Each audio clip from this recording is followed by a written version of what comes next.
मेरे प्यारे बच्चों नमस्कार। तो शुरू करते हैं इस क्लास को। और इस क्लास में प्रश्नावली 10.3 के प्रश्नों को हल करवाएंगे। और पिछली क्लास में प्रश्नावली 10.3 का बेसिक कंप्लीट करवा चुके हैं। अगर आप लोगों ने कंप्लीट नहीं किया है तो लिंक आपको डिस्क्रिप्शन में मिल जाएगा, कंप्लीट कर लेना। और इस क्लास में प्रश्नावली 10.3 के प्रश्नों को हल करवाएंगे। तो अभी तक आप लोगों ने इस वीडियो को लाइक नहीं किया है तो सबसे पहले सभी स्टूडेंट इस वीडियो को लाइक कर दें और इस वीडियो को ज्यादा से ज्यादा शेयर कर दें अपने फ्रेंड सर्किल में। तो इंतजार खत्म हुआ, उड़ाते हैं 1 बाय 1 प्रश्नों का गर्दा। तो जय महाकाल, जल्दी लग जा सवाल, नहीं तो पेपर में हो जाएगा बवाल। पेपर में नहीं बवाल होगा, उड़ाते हैं प्रश्नों का गर्दा। तो प्रश्न 1 देख लो, यहां पर बताया गया है दो सदिशों वेक्टर ए तथा वेक्टर बी के परिमाण क्रमशः √3 एवं 2 हैं और vector A dot vector B बराबर √6 है। तो वेक्टर ए तथा वेक्टर बी के बीच का कोण ज्ञात कीजिए। तो हमसे क्या मांगा गया है? वेक्टर ए और वेक्टर बी के बीच का कोण मांगा गया है। तो लगाओ फार्मूला, उड़ाओ गर्दा। तो यहाँ पे लिख लो प्रश्न 1 का हल। देख लो प्रश्न 1 में क्या क्या दिया है, उसके बाद लगाएंगे फार्मूला और उड़ा देंगे गर्दा। यहाँ पर बताया गया है वेक्टर ए और वेक्टर बी का मापांक √3 एवं 2 है। आपको पता है परिमाण का मतलब क्या होता है? मापांक ही होता है, पिछली क्लास में बता भी चुके हैं। तो वेक्टर ए और वेक्टर बी का मापांक दिया गया है। तो यहां पे लिख लो, सबसे पहले दिया है वेक्टर ए का मापांक बराबर दिया है √3 और वेक्टर बी का मापांक दिया गया है 2। आगे देख लो और भी दिया गया है vector A dot vector B बराबर √6, इसको भी लिख लो। और vector A dot vector B बराबर √6। और हमसे क्या मांगा गया है? वेक्टर ए वेक्टर बी के बीच का कोण मांगा गया है। तो यहाँ पे हमें थीटा लिख देना है। अब बेसिक में जो फार्मूला आपको बताया है cos थीटा बराबर vector A dot vector B upon vector A का मापांक इनटू में वेक्टर बी का मापांक, बेसिक में बताया फार्मूला, उसी फार्मूले का यहाँ पे यूज करेंगे और थीटा का मान निकाल देंगे। तो यहाँ पे लिख लो वेक्टर ए और वेक्टर वी के बीच का कोण।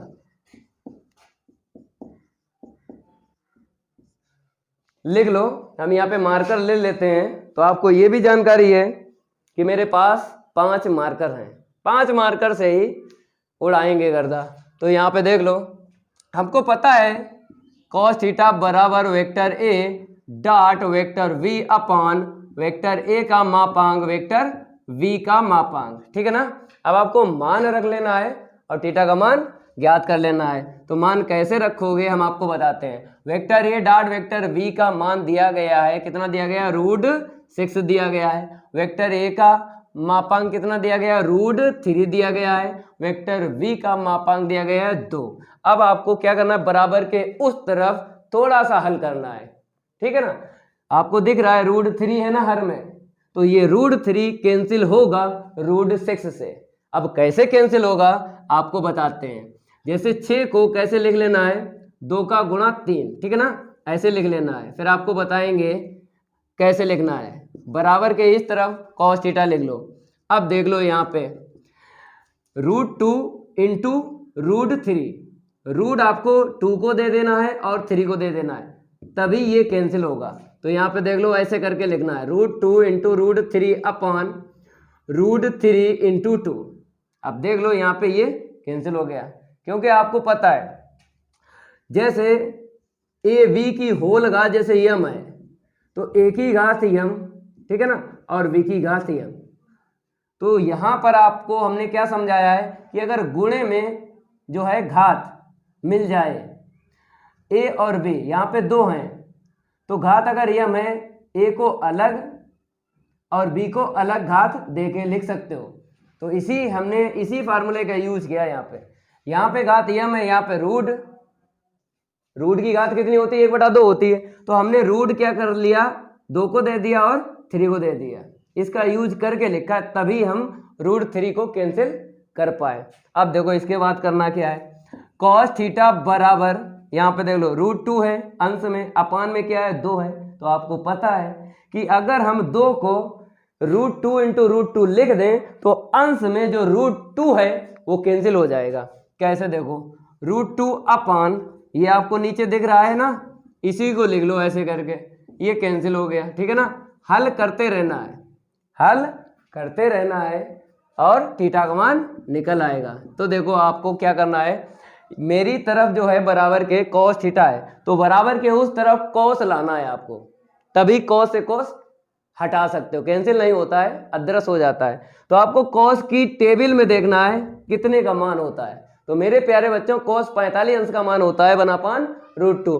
तो बराबर के उस तरफ आपको क्या करना है, cos 45 अंश रख लेना है, ठीक है ना। अब cos से cos हटा देना है, थीटा का मान कितना आएगा 45 अंश। तो ये आंसर शीट अंश में आई है, अगर आप रेडियन में भी लिख लो या करके लिखवा देते हैं। आंसर शीट जो है वेक्टर में, चाहे आप डिग्री में छोड़ो और चाहे रेडियन में छोड़ो, एक नंबर नहीं कटेगा। तो आपको इसी को लिख लेना है, यही आंसर शीट है और पेपर में एक ही लिखना है। यहाँ पे हमने 2 बता दिए हैं आपको, लेकिन एक आंसर शीट लिख के आना है, चाहे आप डिग्री में लिख के चले आना चाहे रेडियन में, ठीक है। इसका गर्दा उड़ गया, नोट कर लो। अब बात करेंगे प्रश्न नंबर 2 की। तो पहले प्रश्न नंबर 2 पढ़ेंगे और उसके बाद देखेंगे क्या दिया है और क्या हमसे मांगा गया है। हमने आपको पिछली क्लास में ये भी बात बताई कि मेरे भाई अभी तक जो आप पाठ पढ़ चुके हो वे एक दूसरे के रिलेटिव होते हैं, लेकिन ये वेक्टर का अलग फंडा है भाई, आपको सीखना पड़ेगा। अलग फंडा है तो अलग से ही सीखो, दिक्कत क्या है। हमने आपको बताया ढिंका चिका नहीं करवाएंगे, वो 50 रुपए के टीचर नहीं है जो आपको बता दें ये ऐसे हो जाएगा और आपके नंबर भी ना आए।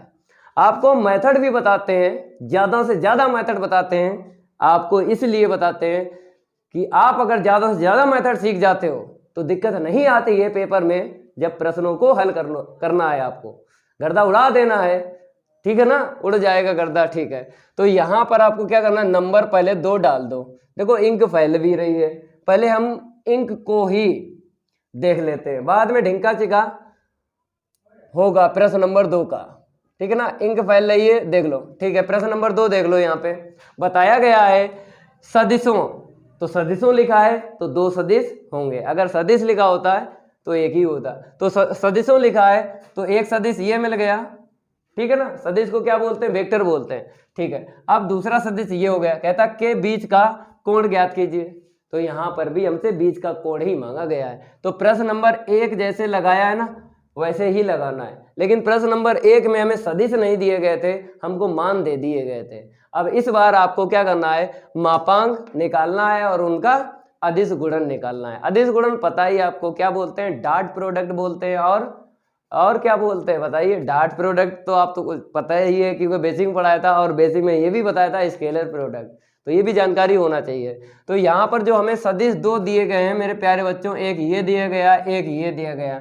अब बताइए इस सदिश का नाम नहीं है, जैसे आपका नाम है, आप लड़का तो हो लेकिन आपका नाम है, चाहे सुरेश, महेश, राकेश, ऐसे ही यहाँ पर जो सदिश आपको दिख रहे हैं इनका नाम नहीं दिया गया है। तो नाम हम इन सदिशों को मान लेंगे, इसको वेक्टर ए मान लेंगे, इसको वेक्टर बी मान लेंगे। अगर प्रश्न में नाम दिया गया है सदिश का तो ठीक है, नहीं दिया गया है तो आपको मान लेना है। जैसे यहाँ पर हम मानेंगे, ठीक है ना, वेक्टर ए बराबर, ऐसे ही आपको मानना है, चाहे आप वेक्टर सी वेक्टर डी मान लो, चाहे वेक्टर पी वेक्टर क्यू मान लो, मानो जब सदिश का नाम ना दिया जाए। तो हमने आपको पिछली क्लास में बताया था कि एक बार देखना है, बार बार नहीं देखना है। कैसे लिखना है, दिक् अनुपात से लिख लो 123, ठीक है ना। और ये नेगेटिव जो बीच में आपको दिख रहा है ये दिमाग में रखना है। 123 से हम क्या करेंगे, सदिश लिख लेंगे। तो देख लो 123 से हमने सदिश लिख लिया। हमने आपको बताया कि एक बार देखेंगे, बार बार नहीं देखेंगे। यही ट्रिक आपको यूज करना पेपर में। दिक्कत क्या है, कम समय में हीरो बन जाओगे। अब आगे देखो दूसरा सदिश क्या है, 321 है, तो 321 से हम सदिश लिख लेंगे। देखो 321 से हम क्या लिख लेंगे, सदिश लिख लेंगे। चाहो तो मैच कर लो, हमने आपको बताया। जो ट्रिक हम बता दें पूरे यूट्यूब पे नहीं मिलेगी आपको। कैसे पढ़ना है, कैसे लिखना है, ये भी आना चाहिए। आप कितना भी टैलेंटेड क्यों ना हो, अगर आपको चीजें नहीं पढ़ना आती हैं, नहीं लिखना आती हैं, कैसे लिखा जाए, कभी भी टॉपर नहीं बन पाओगे। टैलेंट होना अलग बात होती है भाई, प्रश्न को सजाना अलग बात होती है। बच्चे के अंदर दोनों काम है, उसके अंदर टैलेंट भी है, और प्रश्नों का हल जब देता है वो सजा के देता है तो नंबर 1 नहीं करता है। इतना ध्यान रखना। तभी हम बोल रहे हैं, जो हम बोल रहे हैं वैसे ही लिखना है। 123 से हमने बताया, हमने लिखा। ऐसे ही यहाँ पे 321 से बताया, हमने लिखा। अब आपको पता है कि हम बीच का कोण निकालेंगे तो आपको लिखना पड़ेगा वेक्टर ए व वेक्टर वी के बीच का कोण। क्या लिखना है यहाँ पे? अभी जो प्रश्न नंबर 1 में फार्मूला लगाया उसी फार्मूले को लगाओ। तो cos थीटा बराबर vector A dot vector V upon vector A का मापांक वेक्टर वी का मापांक। अब यहां पर आपको क्या करना है, ये डॉट तो आपको पता है, ये अदिश गुणन बोलते हैं, स्केलर प्रोडक्ट और डॉट प्रोडक्ट। तो यहां पर आपको मान रखना है पहले ए और वी वेक्टर का, उसके बाद आप अदिश गुणन कर पाओगे। तो यहाँ पर आपको पता है वेक्टर ए का मान कितना दिया गया है, 123 से लिख लेंगे, ठीक है ना, ऐसे करके। और यहाँ पर डॉट वेक्टर वी का मान क्या है, यहाँ से देख लो 321 से लिख लो, अपान में देख लो, मापांक याद करना है, लिख लो, इसी का मापांक निकालना है ना, लिख लो, पहले लिख लो, बाद में मापांक याद करेंगे। इसको लिख लो, ठीक है ना, ऐसे करके लिख लो।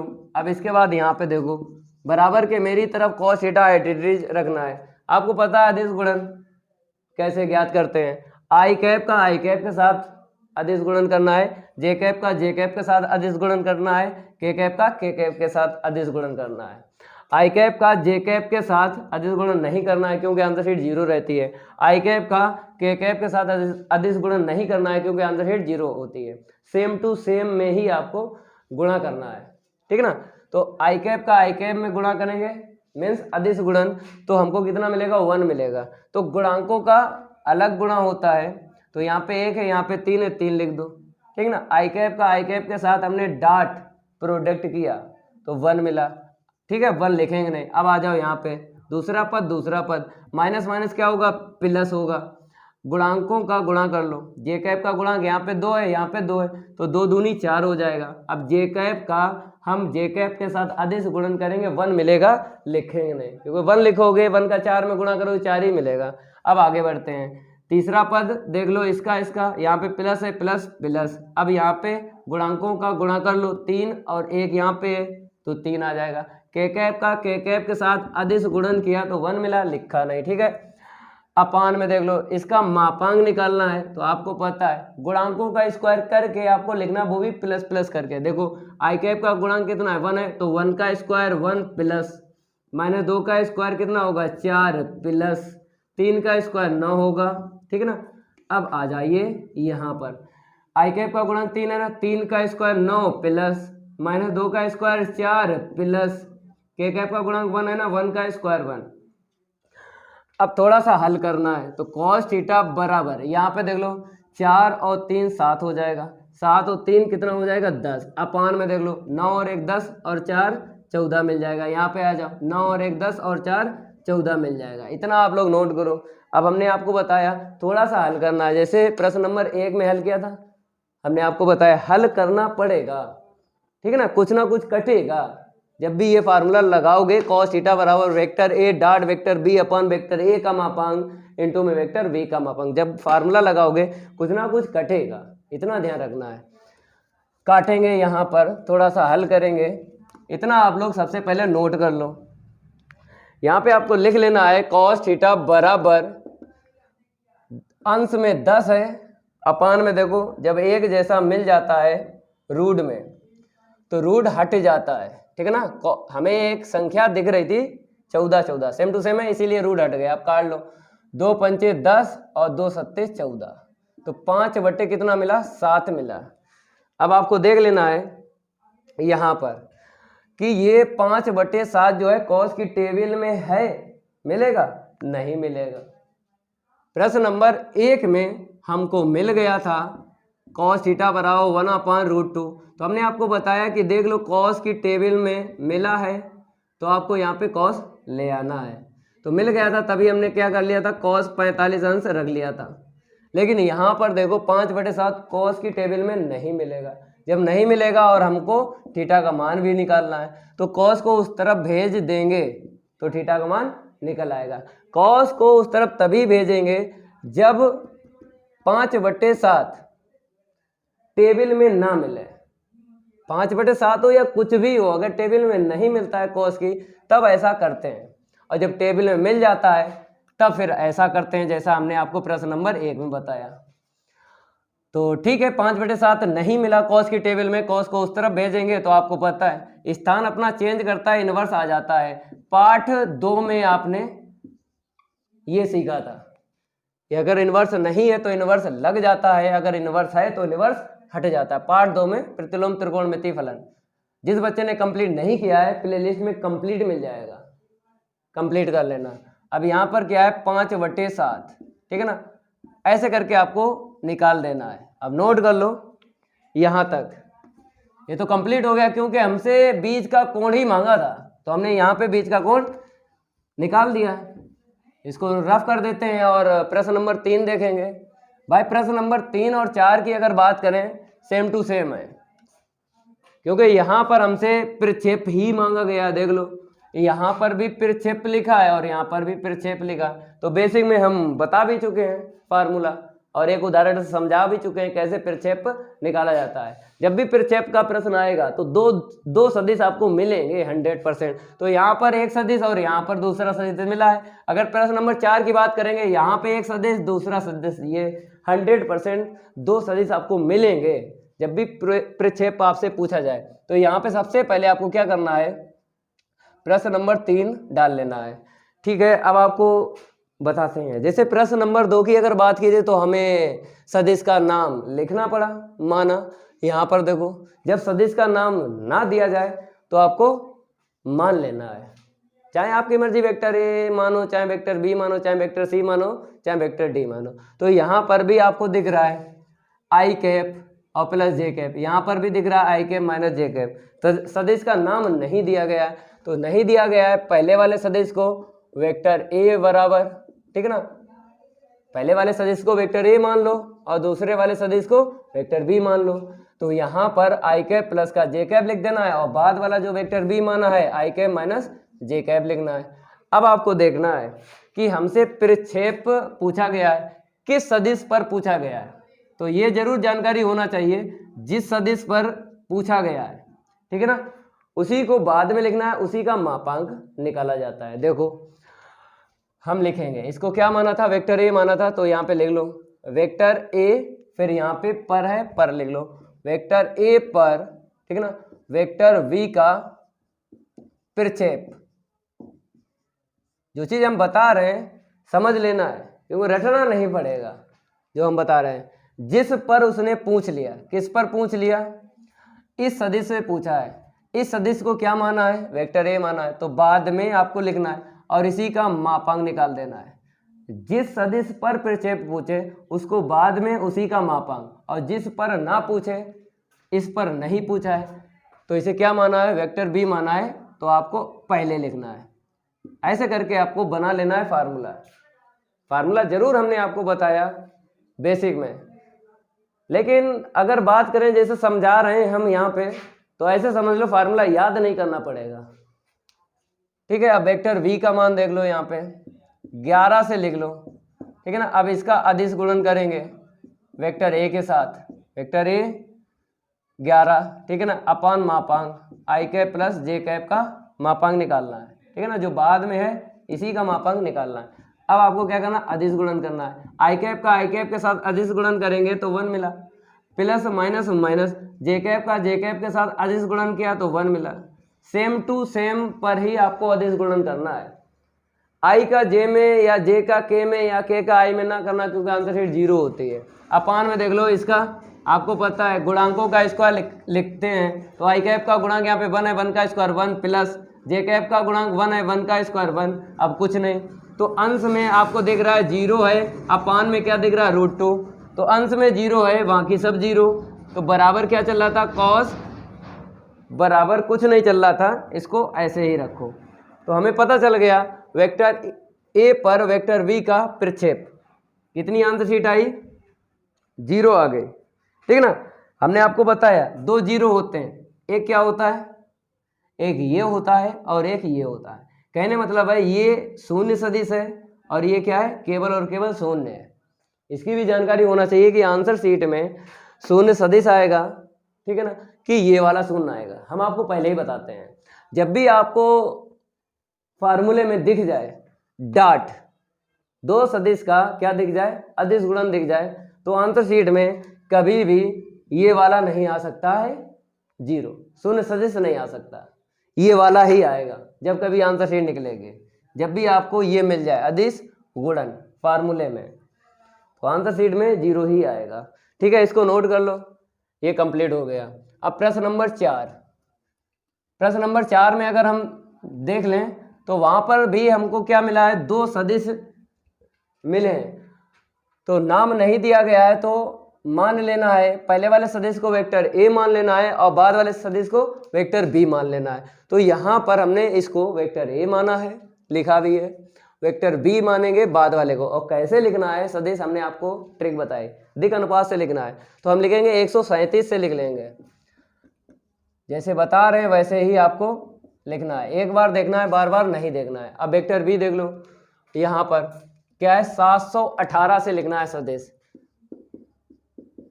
718, ठीक है ना। और ये माइनस हमने नहीं पढ़ा, हमने आपको बताया दिमाग में रखना है, जल्दी लिख सकते हो सदिश। अब यहाँ पर हमको देखना पड़ेगा किस सदिश पर प्रक्षेप पूछा गया, किस सदिश पर, तो ये आपको दिख रहा है, ये यहाँ पे लिखा भी है, पर लिखा है, इसी सदिश पर हमको क्या ज्ञात करना है, प्रक्षेप ज्ञात करना है। तो हमको पता है इस पर पूछा गया है, इसी को बाद में लिखना है, ठीक है ना, और इसी का मापांक निकालना है, क्योंकि बाद वाले को वेक्टर बी मानोगे और पहले वाले को वेक्टर है। जिस पर प्रक्षेप पूछा जाए उसी को बाद में लिखना है, अंश में उसी का मापांक लिखना है, और जिस पर ना पूछा जाए, इस पर नहीं पूछा गया तो इसको आगे लिखना है, ऐसे फार्मूला बनता है। तो लिख लो यहाँ पे वेक्टर ए जो हिंदी है वही हिंदी चलाना है, यहाँ पे वेक्टर ए का वेक्टर बी पर प्रक्षेप, हमने आपको बेसिक में बताया था भैया मेरे का और पर प्रक्षेप में यही होता है, 2 शब्द मिलते हैं, का पर मिलेगा या फिर पर का मिलेगा। और आपको ये भी जानकारी है कि ये आपको देखना है, जहाँ पर लिखा हो उसी को बाद में लिखना है, उसी का मापांक निकालना है, ये ट्रिक है, का पर और पर का। चाहे आप प्रश्न नंबर 3 में देख लो, देखो पर का, प्रश्न नंबर 4 में का पर, यही लिख के आता है जब भी प्रक्षेप पूछा जाए। तो वेक्टर ए का वेक्टर बी पर प्रक्षेप, हमने आपको फार्मूला बता ही दिया है, जिस पर पूछा जाए उसे बाद में और उसी का मापांक, और जिस पे ना पूछा जाए उसे आगे लिख लो, बस निकल आएगा प्रक्षेप। तो वेक्टर ए का सदिश देख लो, 137 से लिख लो, तो जब हम 137 से लिखेंगे तो आपको दिख रहा होगा।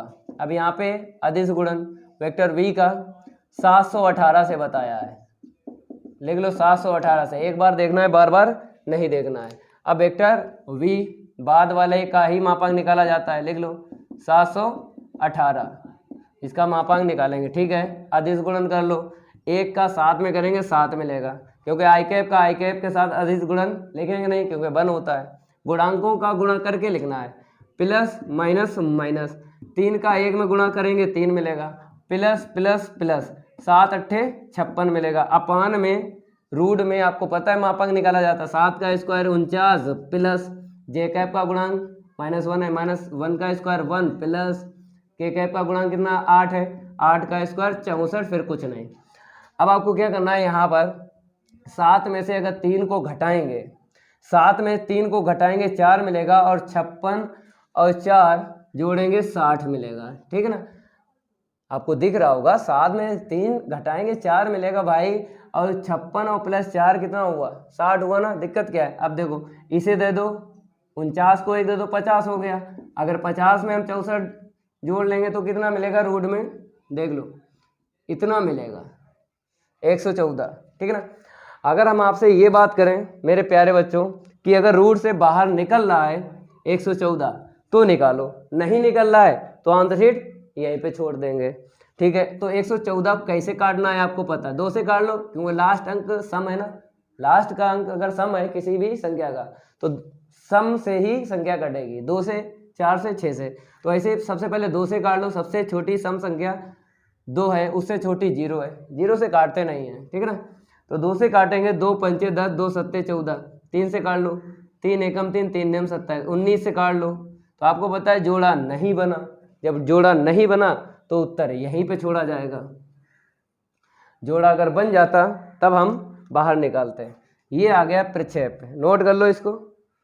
अब इसको हम रफ करेंगे, प्रश्न नंबर 5 की बात करेंगे। हमने आपको पहले ही बताया है, जब वेक्टर स्टार्ट हुआ था हमने बताया था आपको स्लोली पढ़ा देंगे, क्योंकि अगर ज़्यादा स्पीड दिखाई और वेक्टर का अलग सिस्टम है, तभी यहाँ पर हम बता रहे कैसे कैसे आपको करना है, और उसी बच्चे के नंबर अधिक आएंगे जो पढ़ना भी जानता है वेक्टर में किसको क्या बोलते हैं और कैसे लिखा जाता है, उसी बच्चे के नंबर अच्छे आएंगे, ठीक है ना। अब देख लो यहाँ पे प्रश्न नंबर 5 में बताया गया है, दर्शाइए कि दिए हुए निम्नलिखित 3 सदिशों में से प्रत्येक मात्रक सदिश है, ठीक है ना। तो आपको क्या करना है, सिद्ध करना है। क्या सिद्ध करना है, जो भी यहाँ पे सदिश दिए गए इनका मापांक निकाल देना है, आंतरशीट 1 आपको लाना पड़ेगी, तभी बोलेंगे मात्रक सदिश। और भी बताया है, यही भी दर्शाइए कि ये सदिश परस्पर एक दूसरे के लंबवत हैं। इसका मतलब यही है कि 2 सदिश का अगर अदिश गुणन करोगे तो आंसर क्या मिलेगी, 0 मिलेगी। जैसे बात करेंगे पहला सदिश और दूसरा सदिश, इसका क्या करना है, अदिश गुणन करना है, तो आंसर 0 मिलेगी। फिर दूसरे सदिश का तीसरे सदिश में अदिश गुणन करना है, आंसर 0 मिलेगी। पहले सदिश का और तीसरे सदिश में जब अदिश गुणन करेंगे तो आंसर शीट क्या मिलेगी, 0 मिलेगी। यही आपको सिद्ध करना है। तो यहाँ पर 2 पार्ट बता दिए गए। पहले वाले पार्ट में आपको तीनों सदिशों को मात्रक सदिश सिद्ध करना है और बाद में आपको परस्पर एक दूसरे के लंबवत हैं ये सिद्ध करना है, ठीक है ना। तो आपको क्या करना है, सबसे पहले मान लेना है, क्योंकि आपको पता है कि अगर सदिश का नाम नहीं दिया गया है प्रश्न में तो आपको मान लेना है वेक्टर ए, और दूसरे वाले सदिश को मान लेना है वेक्टर बी, और तीसरे वाले सदिश को वेक्टर सी मान लेना है। अगर नाम दिया गया है प्रश्न में सदिश का तो ठीक है, ना दिया जाए तो आपको मान लेना है। तो यहाँ पर जब हम मानेंगे वेक्टर ए पहला सदिश, वेक्टर बी दूसरा सदिश, वेक्टर सी तीसरा सदिश, तो आपको कैसे लिखना है हमने आपको ट्रिक बताई कि दिक् अनुपात से लिख लेते हैं, टाइम नहीं लगता है। जैसे यहाँ पे बात करेंगे 236, तो 236 से ये सदिश लिख जाएगा, और 1/7 तो तीनों में ही है, ये तो कॉमन है। तो आपको केवल और केवल दिक् अनुपात से लिख लेना है। तो 236 से हम लिखेंगे, देखो कैसे, 2i कैप प्लस का 3j कैप प्लस का 6k कैप, ठीक है ना। दूसरा सदिश लिखना है तो 1/7 पहले ही लिख लो, ठीक है ना। अब दिक् अनुपात से हम क्या करेंगे, सदिश लिखेंगे। यहाँ पे आ जाओ, यहाँ पर दिक् अनुपात देख लो 362, और जो माइनस है ना ये दिमाग में रखना है, ठीक है ना। तो 362 से ये सदिश लिखा जाएगा ऐसे करके। और लास्ट वाला देख लो, लास्ट वाले में दिक् अनुपात क्या है 623, लास्ट में यहाँ पे माइनस है ना वो दिमाग में रखना। 623 से ये सदिश लिखना है, लिख लिया। अब आपको क्या करना है, मापांक निकालना है। तो पहले सदिश का मापांक निकालो, ठीक है ना। तो दोनों तरफ आपको मापांक ले लेना है, मोड भी बोलते हैं। चलो भाई, आपको पता है 1/7 का मापांक कितना निकलेगा, 1/7 वास्तविक संख्या का डायरेक्ट आपको मापांक निकाल लेना है। जैसे -2 का क्या निकलेगा, 2 निकलेगा। ये जानकारी आपको पहले से है, ठीक है ना। इसका मापांक आपको डायरेक्ट ही निकालना है, रूट में नहीं निकालना है। रूट में उसी का निकालेंगे मापांक जिसमें i कैप, j कैप और k कैप होता है, ठीक है ना। तो 1/7 हम ले लेंगे, हमें केवल 2i cap 3j cap plus का 6k कैप इसका मापांक निकालना है। तो 1/7 रूट में आपको गुणांकों का स्क्वायर लिखना है, वो भी प्लस प्लस करके। 2 का स्क्वायर कितना हो जाएगा 4 प्लस j कैप का गुणांक कितना है 3 है, 3 का स्क्वायर 9 प्लस k कैप का गुणांक कितना है 6, 6 का स्क्वायर 36 होगा, ठीक है ना। तो 1/7 अब रूट में आपको क्या करना है, जोड़ लेना है। 4 इसको दे दो तो 40 हो जाएगा, 40 और 9 49 हुआ ना। तो आपको बाहर निकालना है, 7 निकालना है।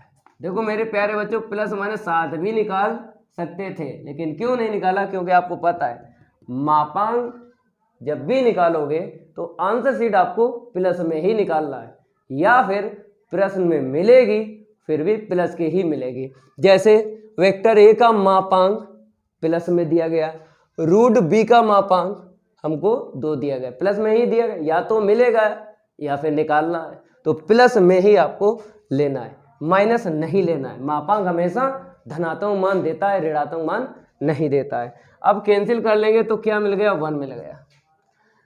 अब आपको क्या करना है, वेक्टर v का मापांक ऐसे निकालना है, वेक्टर c का। फिर उसके बाद लिख देंगे कि तीनों जो सदिश हैं क्या है, एक मात्रक सदिश हैं। तो इसको नोट कर लो, इसके आगे यहां से आपको फिर लिखना है। ये इसलिए रफ नहीं करेंगे क्योंकि फिर हमें सदिश भी देखना पड़ेंगे। नोट कर लिया, फिर आपको यहां से लिखना है, वेक्टर v का मापांक निकालेंगे।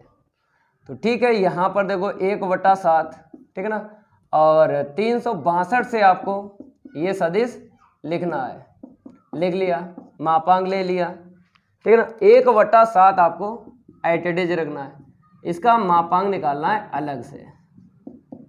चलो निकालो, रूट में निकाला जाता है सदिश का मापांक। तो सदिश यहाँ पे देख लो, आई कैप का गुणांक लेना है, स्क्वायर करके लिख देना है। कितना है, 3 है ना, तो 3 का स्क्वायर 9 प्लस माइनस 6 का स्क्वायर 36 प्लस यहाँ पे देख लो 2 का स्क्वायर 4 कुछ नहीं, तो 1/7 यहाँ पे जोड़ लो। 4 को अगर हम दे दें 36 को तो 40 हो जाएगा, 40 9 49 हो जाएगा। रूट से बाहर निकालेंगे, प्लस का 7 ही निकालना है, ठीक है ना। ये कैंसिल हो गया, कितना मिला, 1 मिल गया ना। अब आपको वेक्टर सी का मापांक निकालना है, इसको हम रफ कर देते हैं, आपको नोट करते रहना है।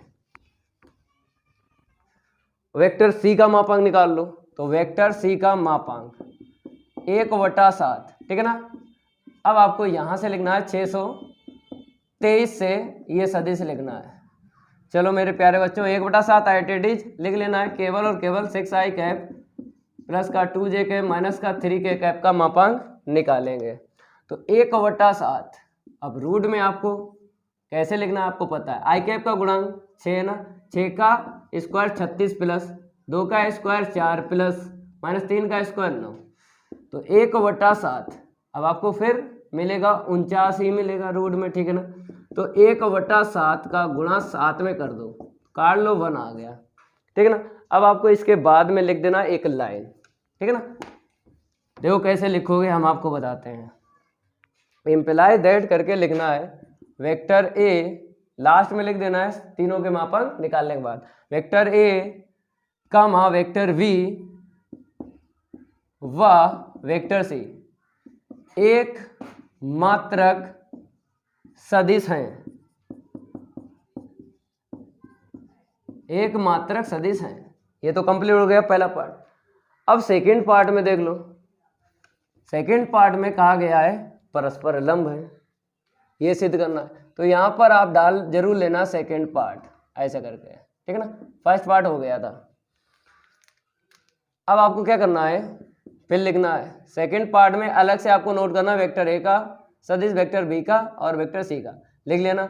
अब बताया है एक दूसरे के, ठीक है ना, एक दूसरे से हम अदिश गुणन करेंगे और 0 ही आएगा। वेक्टर ए का अदिश गुणन करेंगे वेक्टर बी के साथ, तो वेक्टर ए का मापांक देख लो, लिख लो, ये लिख चुके हैं। फिर इसके बाद में 1/7, अब लिख लो वेक्टर v का सदिश, तो 362 से लिखो, किससे लिखो, 362 से लिख लिया। इसके बाद आपको क्या करना है, अदिश गुणन करना है। तो आपको पता है ये डाट जो प्रोडक्ट होता ना स्केलर, वो इसके और इसके काम में आता है। 1/7 गुणा तो होगा, लेकिन चाहे ऐसे लिख लो चाहे ऐसे लिख लो, 1/7 का हो ही जाएगा, लेकिन केवल और केवल सदिश में ये आप यूज करना है। तो यूज करेंगे, आपको पता है गुणांकों का गुणा करना है और कुछ नहीं। 2 का 3 में 6 हुआ, प्लस माइनस माइनस 3 छाक 18, प्लस प्लस प्लस 6 दूनी 12। ठीक है, जोड़ लो। तो यहाँ पर 1/49 गुणा यहाँ पे देखो 6 और 12 18 हो गए ना, 18 में से 18 गया 0। हमने आपको बताया कि एक 0 ये होता है, एक 0 ये होता है। जब भी अदिश गुणन की बात आए तो ये वाला 0 आपको लिखना है, ये शून्य सदिश नहीं आएगा जब भी अदिश गुणन करते हो दो सदिशों का, ये भी जानकारी होना चाहिए। आंसर शीट क्या आ गई, 0 आ गए। ऐसे ही आपको निकालना है वेक्टर v का वेक्टर c के साथ अदिश गुणन। तो यहाँ पर हम चेंज करेंगे और आपको नोट कर लेना है, फिर इसी के आगे लिखना है। क्या लिखना है इसके आगे, वेक्टर v का अदिश गुणन वेक्टर c के साथ। तो 1/7, ठीक है ना, लिख लो वेक्टर v का सदिश। तो पता है आपको 362 से लिखा जाएगा, तो लिख लो 362 से, लिख लिया। फिर अदिश गुणन 1/7। फिर आपको वेक्टर c का सदिश लिखना है 623 से, लिख लो सदिश। ठीक है ना, अब वही काम, पुराना काम अभी जो कर चुके हो, 1/7 का 1/7 1/49 कर लो। 3 6 18 प्लस माइनस माइनस 6 दूनी 12 प्लस माइनस माइनस 2 3 6। ठीक है ना, तो 1/49 तो 18 माइनस 18 आएगा ना, माइनस का 12 माइनस का 6 माइनस का 18। तो भाई मेरे अगर यहाँ पर घटा दें 0 आएगा ना, तो 0, क्योंकि लंब में यही होता है, लंबवत लिखा हो चाहे लंब लिखा हो, दो सदस्यों की आंसर शीट जब अदिश गुणन करोगे तो 0 ही निकलेगी, और यही सिद्ध करना है। इसके बाद हम रफ करेंगे। अब बात करेंगे एक और बचा, शुरू वाला और लास्ट वाला। ठीक है ना, तो vector a dot vector c लिखो या फिर vector c dot vector a लिखो, क्योंकि आपको पता है किरम विनिमय, ये तो रूल पढ़ा ही, वो गुणधर्म पढ़ाया था ना बेसिक में। तो किरम विनिमय नियम क्या होता है, अदिश गुणन में किरम विनिमय नियम लागू होता है, लेकिन सहचर्य जो नियम है वो लागू नहीं होता है। ये सब बेसिक में बता चुके हैं। चाहे यहाँ पे vector a dot vector c लिखो, चाहे vector c dot vector a लिखो, ठीक है ना, चाहे कुछ भी लिखो। तो 1/7 वेक्टर a का यहाँ से देख लो कैसे लिखोगे, 236 से लिखना है, लिख लिया ना, ठीक है। अब इसके बाद में 1/7, अब देख लो वेक्टर c का सदिश, लिख लिया वेक्टर c का सदिश। चलो भैया 49 तो लिखना ही लिखना है, लिख लिया। अब अदिश गुणन कर लो, 2 का 6 में 12 हुआ, प्लस प्लस प्लस 3 दूनी 6, ठीक है ना, प्लस माइनस माइनस 6 3 18। तो 1/49, फिर यहाँ पे कितना आया 12 प्लस 6 18 माइनस 18, 0 ही आएगा, पहले से पता है क्योंकि हमसे कहा भी गया सिद्ध कीजिए। लास्ट लाइन लिख देना है। इसको नोट करने के बाद लास्ट लाइन में क्या लिखना है सेकेंड पार्ट में हम आपको बताते हैं। इसको हम रफ कर देते हैं। लिखना है आपको vector a comma vector b, और यहाँ पे वा लिखना चाहे और लिखना, एक दूसरे के परस्पर, यहाँ पे क्या लिखना है, परस्पर लंबवत हैं। अगर प्रश्न में लंब लिखा तो लंब लिखना, अगर प्रश्न में लंबवत लिखा है तो आपको लंबवत लिखना है, जो लिखा है वही लिखना है लिखना है। ठीक है, ये है होता है और ये है होता है। देखो है केवल एक के लिए आता है, और है जो है 2 या 2 से ज़्यादा मिल जाते हैं, सदिश की बात हो चाहे किसी की बात हो, तो है लिखना है। चलो इतना लिख लो और ये कंप्लीट हो गया प्रश्न नंबर 5। अब बात करेंगे प्रश्न नंबर 6 के। इसको हम रफ कर देते हैं, 1 बाय 1 प्रश्नों का गर्दा उड़ाएंगे। तो यहाँ पे नंबर हम चेंज कर लेते हैं। चलो भैया प्रश्न नंबर 6 देख लो। बताया गया यदि वेक्टर a वेक्टर v का अदिश गुणन vector a minus vector b बराबर 8 है, तो कहा गया है वेक्टर a का मापांक बराबर 8 का गुणा वेक्टर v के मापांक के साथ है, हो तो वेक्टर a का मापांक एवं वेक्टर v का मापांक ज्ञात कीजिए। ठीक है, तो यहाँ पर ऐसी सिचुएशन मिली है हमें यदि और तो की, तो आपको पहले से भी हम बता रहे हैं यदि का मतलब होता है दिया है। ठीक है ना, यदि का मतलब क्या होता है, दिया है। और इसकी कहानी अगर हम बताते हैं, इसकी 2 कहानी होती हैं। 2 कहानी ये होती हैं, या तो मान निकलवाएगा, या तो मान निकलवाएगा या फिर मेरे प्यारे बच्चों कहीं ना कहीं लिख लेना है, ये किताबों में नहीं मिलेगा जो बता रहे हैं, या फिर सिद्ध करवाएगा, या फिर सिद्ध करवाएगा, ये कहीं ना कहीं लिख लेना है। तो में दो रास्ते आपको मिलेंगे, यदि में एक ही मिलेगा। यदि का मतलब दिया है, तो का मतलब यही है, या तो मान निकलवाएगा या सिद्ध करवाएगा। तो कहा गया है वेक्टर ए का मापांक एवं वेक्टर बी का मापांक ज्ञात कीजिए, तो मान निकलवाया है, ठीक ना। तो सबसे पहले आपको लिख लेना है दिया, क्योंकि यहाँ पे यदि दिख रहा है और यहाँ पे तो दिख रहा है। तो ठीक है, समझ गए हो तो आप लोग लिख लो, दिया है vector A plus vector B, ठीक है ना, इसका अदिश गुणन vector A minus vector B बराबर हमको मिला है 8, ठीक है ना। इसे समीकरण 1 डालो। अब इसके बाद में यहाँ पे देख लो और करके दिया गया है, इसको भी लिख लो। जैसा लिख रहे हैं वैसा ही आपको लिखना है। वेक्टर ए का मापांक बराबर 8 का गुणा वेक्टर बी में, ये भी समीकरण आपको डाल देना 2। आपको समीकरण 1 लेके चलना है, ठीक है ना, क्योंकि हमें वेक्टर ए का मापांक और वेक्टर v का मापांक ज्ञात करना है, ठीक है। तो समीकरण 1 लेके चलेंगे। समीकरण 1 और 2 का यूज करके ही वेक्टर ए का मापांक वेक्टर v का मापांक निकालना है। तो समीकरण 1 हम इसलिए लेके चले क्योंकि इसका अदिश गुणन हम जानते हैं। तो वेक्टर ए, ठीक है ना, प्लस वेक्टर बी का अदिश गुणन है vector A minus vector B बराबर 8। अब कैसे करोगे हम आपको बताते हैं। जैसे आपको पता है कि sir ji A plus V A minus V बराबर होता है A square minus B square, ये होता है, ठीक है ना। ठीक है, हमने आपको आपकी बात मान ली। आप कहोगे सर यहाँ पर ये फार्मूला यूज कर लें, तो आप करोगे ऐसे करके, देखो हम आपको बताते हैं। आपने लिखा वेक्टर ए का स्क्वायर माइनस वेक्टर वी का स्क्वायर, लेकिन ये गलत हो जाएगा भाई मेरे। अगर वेक्टर आपको दिख जाए ए और बी पे, ठीक है, यहाँ पे नहीं है वेक्टर, तो आप ऐसा कर सकते हो, लेकिन आपको वेक्टर दिख जाए तो ऐसा नहीं कर सकते हो। अगर कर लिया तो आंसर सीट तो इतनी ही मिलेगी, लेकिन नंबर सारे कट जाएंगे। तो इसलिए फार्मूला यूज नहीं करेंगे हम। क्या करेंगे, अदिश गुणन करेंगे, पहला इसके साथ, फिर इसका इसके साथ, फिर इसका इसके साथ, फिर इसका इसके साथ। आंसर शीट तो यही मिलेगी, लेकिन ऐसे नहीं करोगे। और जो बता दें सीख लेना है, नहीं तो बाद में नंबर कट जाएंगे अगर आपने फार्मूला यूज कर लिया वर्गांतर नियम। तो देखो कैसे करेंगे, वैसा ही करना है। वेक्टर ए का अदिश गुणन वेक्टर ए के साथ, ठीक है ना, फिर इसका इसमें करोगे तो माइनस के बाद में वेक्टर ए का अदिश गुणन वेक्टर बी के साथ, फिर इसके साथ करोगे वेक्टर बी का जो पहले है उसे पहले लिखना है, जो अदिश गुणन के बाद में उसे बाद में लिखना है, ठीक है ना।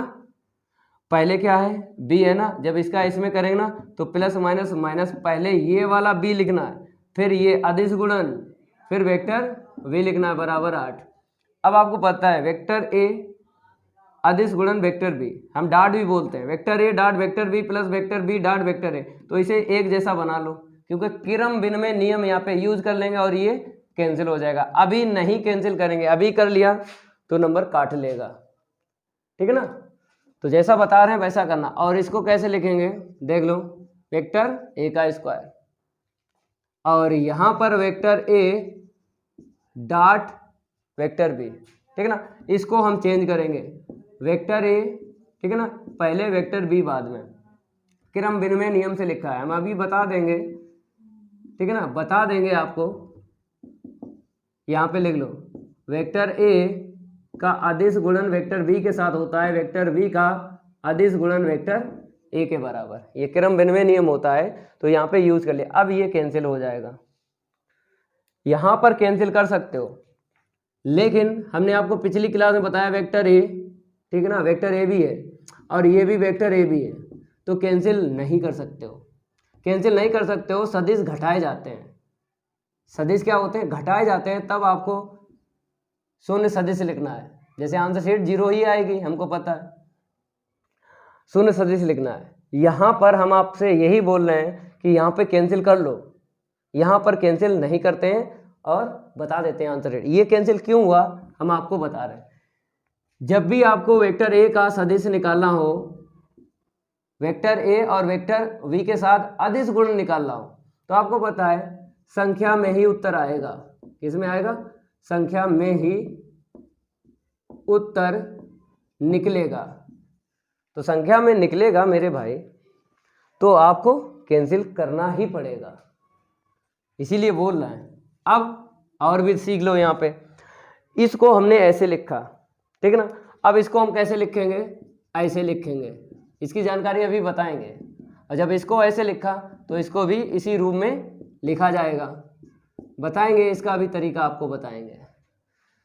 देखो मेरे भाई, यहाँ पे सिखा देते हैं। यहाँ पे क्या करते हैं? सिखा देते हैं। आपको वेक्टर ए का स्क्वायर मिल जाए, ठीक है ना। स्टार्टिंग से बताते हैं, छोटी छोटी बातें सीख लो। वेक्टर में हमने आपको बताया वेक्टर का फंडा अलग होता है। वेक्टर ए का सदिश अगर आपको मिल जाए, वेक्टर ए के साथ एक जैसा मिल जाए, तो वेक्टर ए का स्क्वायर, इसको ऐसे भी लिखा जाता है और इसको ऐसे भी लिखा जाता है। तो इसके लिए हम आपको बता देते हैं, जैसे लिख लेना कहीं ना कहीं।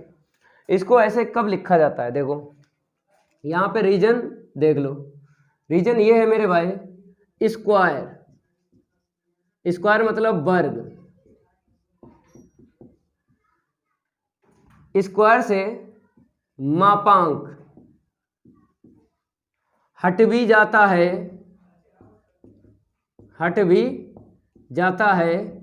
और लग भी जाता है। ये कहीं ना कहीं लिख लेना है, ये किताबों में नहीं मिलेगा। तो मेरे प्यारे बच्चों, हमने यहाँ पे आपको क्या समझाया कि स्क्वायर से मापांक हट भी जाता है और स्क्वायर से मापांक लग भी जाता है।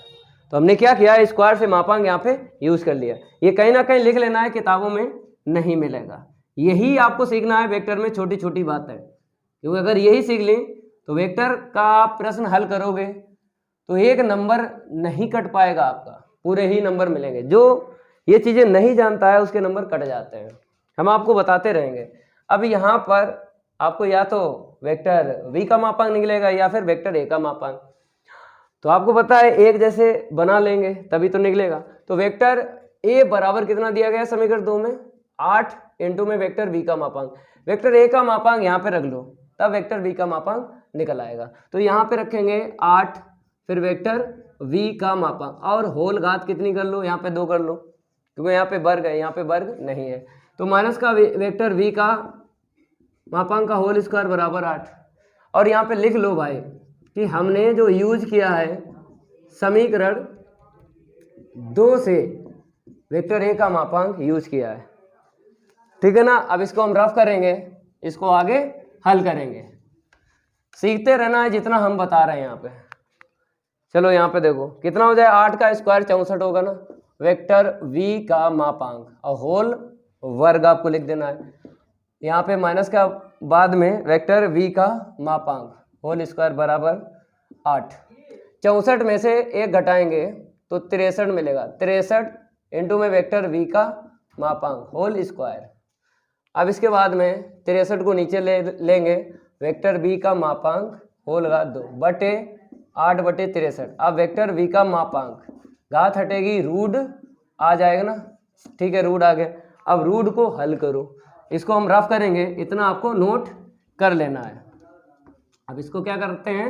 रफ कर देते हैं, इसको हल करना है, क्योंकि ये 8 निकलेगा बाहर रूट से, 63 भी निकलेगा। कैसे निकलेगा?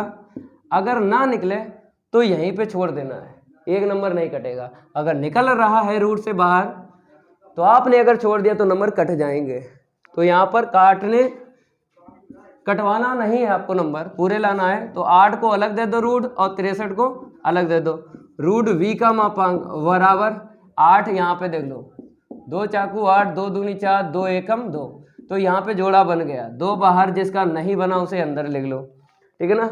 अब 63 देख लो, 63 63 को जब काटेंगे 3 दूनी 6, 3 एकम 3, 3 सत्ते 21, 7 एक 7, जोड़ा बन गया ना 3 का, तो 3√7, ये आंसर शीट आ गई है। ठीक है ना। अब आपको वेक्टर ए का और मान निकालना है, फिर आपको समीकरण 1 का यूज करना है, नहीं समीकरण 2 का यूज करना है। क्यों? क्योंकि समीकरण 2 ही आपको बता देगा, क्योंकि वेक्टर ए का मापांक 8 का गुणा वेक्टर बी में हुआ है, वेक्टर बी के मापांक में वेक्टर वी का मापांक यहाँ पे रख लेना, वेक्टर ए का मापांक ज्ञात हो जाएगा। इतना आप लोग नोट करो, इसको हम रफ करते हैं, आगे बढ़ते हैं। वेक्टर ए का मापांक बराबर 8 का गुणा वेक्टर बी के मापांक में, मान कितना निकला है 2√2/3√7। ठीक है ना। तो वेक्टर ए का मापांक निकला है, ये गुणा इसमें करना है, क्योंकि लिखा है ना इसको अंश में ही गुणा करना है और किया जाता है, हर में नहीं कर पाओगे, क्योंकि इसके बटे कुछ नहीं होता 1 होता है। तो अंश का अंश में गुणा करना है, हर का हर में, तो हर नहीं है यहाँ पर, तो नहीं करेंगे, अंश में कर लो। 8 दूनी 16√2/3√7, ये आंसर शीट आ गई है। तो हमको ज्ञात हो गया है रूट मीन्स वेक्टर ए का मापांक और वेक्टर बी का मापांक। इसको हम रफ करते हैं, ये कंप्लीट हो गया। अब बात करेंगे प्रश्न नंबर 7 की। तो प्रश्न नंबर 7 में क्या कहा गया है, तो देख लो, यहाँ पे बोला गया है इतना और इतना, जैसे यहाँ पे बोला वैसे यहाँ पे बोला, कहता मान ज्ञात कीजिए। यहाँ पर मान दिया था 8, लेकिन यहाँ पे ज्ञात करना है। ठीक है, लिख लो वेक्टर ए और 3 का इंटू हुआ है, ठीक है ना, माइनस का 5 वेक्टर वी, और अदिश गुणन करना है। क्या करना है? अदिश गुणन। चलो मेरे भाई, यहाँ पर दूसरे ब्रैकेट में जो है उसको लिख लो 2 वेक्टर ए प्लस का 7 वेक्टर बी। अब इसके बाद आपको अदिश गुणन करना है। देखो गुणांकों का गुणा कर लो पहले ही, 3 दूना 6, वेक्टर ए का अदिश गुणन वेक्टर ए के साथ। ब्रैकेट इसलिए लिया है क्योंकि यहाँ पे 6 है, अगर यहाँ पे 6 ना होता तो हम वेक्टर ए का वेक्टर ए के साथ अदिश गुणन ऐसे लेते हैं। अगर संख्या मिल जाए तो ब्रैकेट आपको यूज करना है, ये छोटी छोटी बातें आपको सीखना है। अब आ जाइए, इसका जब इसमें गुणा करेंगे प्लस प्लस प्लस हुआ, 3 सत्ते 21 हो गया, वेक्टर ए का अदिश गुणन वेक्टर बी के साथ। हमने ये भी आपको बताया, जो पहले सदिश है उसे पहले, जो बाद में उसे बाद में। ठीक है ना, ये अदिश का यूज करना है, अदिश गुणन का। ठीक है, इतना समझ में आ गया। अब देखो प्लस, यहाँ पे प्लस है यहाँ पे माइनस है, तो प्लस माइनस माइनस आएगा, 5 दूनी 10 हो जाएगा। अब यहाँ पे पहले बी है, पहले बी लिखो, फिर अदिश गुणन अदिश गुणन, फिर वेक्टर ए दिया गया बाद में लिखो, दिक्कत क्या है। अब आ जाइए यहाँ पे प्लस माइनस माइनस आएगा, 5 सत्ते 35 हो जाएगा, और वेक्टर बी पहले है, फिर अदिश गुणन ये वाला बाद में लिखो। अब आपको पता है इसको कैसे लिखा जाता है, देख लो, 6 वेक्टर ए का स्क्वायर ऐसे लिखा जाता है। फिर उसके बाद स्क्वायर से मापांक लग भी जाता है और स्क्वायर से मापांक हट भी जाता है, तो यहाँ पे मापांक हम लगाएंगे, हटाएंगे नहीं। यहाँ पे आ जाओ, प्लस का 21 है, वेक्टर ए का अदिश गुणन वेक्टर बी। ठीक है ना, इसको क्रम विनिमय नियम से चेंज कर लो, वेक्टर ए पहले लिख लो, वेक्टर बी बाद में। और ये माइनस का जो यहाँ पे मिला है इसको हम रफ करेंगे, यहीं पे लिख भी देते हैं, थोड़ा हमें स्पेस की ज़रूरत भी है और यहाँ पे मिल भी गई है। तो माइनस का यहाँ पे देख लो क्या है, 35 वेक्टर v का स्क्वायर। ठीक है ना, ये जो हमने लिखा है वेक्टर v का अदिश गुणन वेक्टर a, यहाँ पर a वेक्टर पहले और b वेक्टर बाद में। भाई साहब क्रम विनिमय नियम होता है, vector a dot vector v बराबर vector v dot vector a। ये इसको ऐसे भी लिखा जाता है, इसको ऐसे भी लिखा जाता है। तो a पहले आता है ABCD में, तो a पहले b बाद में। ठीक है ना, ABCD इसमें यूज होती रहती है। चलो आगे बढ़ते हैं यहाँ पे। अब आपको पता है इसके बाद कैसे लिखा जाता है, 6 वेक्टर a का मापांक होल स्क्वायर। और यहाँ पे आ जाओ, 21 में से 10 घटाओ, तो आपको पता है 1 से 0 घटाएंगे 1 मिलेगा, 2 में से 1 गया 1, तो वेक्टर a का अदिश गुणन वेक्टर b के साथ, या बोल सकते हो vector a dot vector b। ठीक है ना, माइनस का यहाँ पे देख लो 35 वेक्टर v का मापांक और घात 2, ये आंसर शीट आ गई है।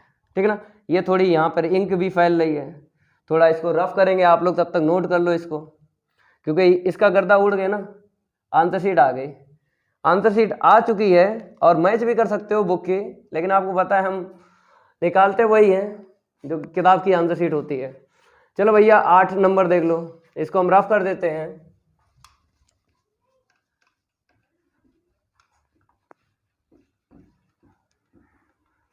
अब यहाँ पर हम नंबर चेंज करते हैं। प्रश्न नंबर अगर 8 की बात करें तो यहाँ पर बताया गया दो सदिशों वेक्टर ए और वेक्टर बी के परिमाण ज्ञात कीजिए यदि इनके परिमाण समान है। तो यहाँ पे पहले से बता दिया गया है वेक्टर ए का मापांक वेक्टर बी का मापांक बराबर है, ठीक है ना। और बताया इनके बीच का कोण कितना है, 60 अंश है। तथा इनका अदिश गुणन जानते हो, दो सदिश का अदिश गुणन vector A dot vector B 1/2 है। तो हमें मापांक निकालना है, क्योंकि परिमाण का मतलब यही होता है मापांक, पिछली कई क्लास में बता चुके हैं। तो प्रश्न नंबर 8 में सबसे पहले दिया है, लिख लो। क्यों? क्योंकि उसने साफ साफ बोला है कि भाई मेरे इनके परिमाण, किनके, वेक्टर ए और वेक्टर बी के, जो इनके लिखा है ये किनके लिए लिखा है, वेक्टर ए और वेक्टर बी के लिए लिखा है। तो बताया वेक्टर ए वेक्टर बी के परिमाण जो है समान है, तो भैया मापांक बराबर है, लिख लो, ठीक है ना। इसे समीकरण 1 डालो, इसका यूज होगा। अब उसके बाद में कहा गया है भाई अदिश गुणन वेक्टर ए का अदिश गुणन वेक्टर बी के साथ कितना है, देख लो 1/2 है। थीटा का मान दिया गया 60 अंश। कहता है हमें वेक्टर ए का मापांक ज्ञात करना है और वेक्टर बी का मापांक ज्ञात करना है।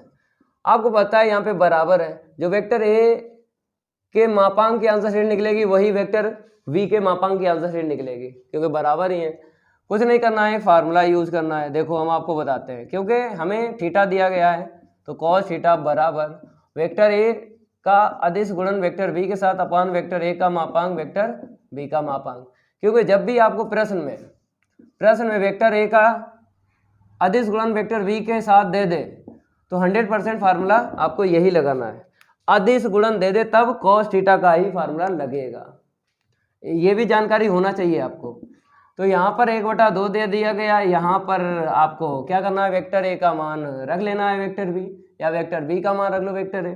चलो वेक्टर बी का मान हम रख लेते हैं वेक्टर ए के पदों में, ठीक है। समीकरण आपको क्या करना है, 1 से 1 जैसे बना लिए तभी मान निकलेगा। अब यहाँ पे थीटा का मान भी साथ में रख लो 60 अंश। कॉस 60 अंश का मान पता है 1/2 होता है, ठीक है ना। और 1/2 ऊपर भी है, इसका हो गया होल स्क्वायर, वेक्टर ए का मापांक होल का 2। आपको पता है ये सिस्टम जो है कैंसिल हो जाएगा, यहाँ पर भी 1 ऊपर भी 1, इसका क्रॉस इंटू करोगे वेक्टर ए का मापांक होल का 2 बराबर 1। तो आपको पता है जब भी मापांक की आंसर शीट निकलती है तो धनात्मक ही निकलती है। तो निकालेंगे, घात हटाएंगे, रूट आएगा, लेकिन रूट में 1 बाहर निकलेगा, लेकिन प्लस का निकालना है। मापांक हमेशा धनात्मक मान देता है। इसको हम रफ करेंगे। चलो आगे बढ़ते हैं। वेक्टर ए का मापांक निकालो, घात हटेगी रूट आएगा ना, ठीक है। वेक्टर ए का मापांक बराबर प्लस का 1 निकलेगा, माइनस नहीं लिखेंगे, मापांक हमेशा धनात्मक मान देता है। तो वेक्टर ए का मापांक निकल आया।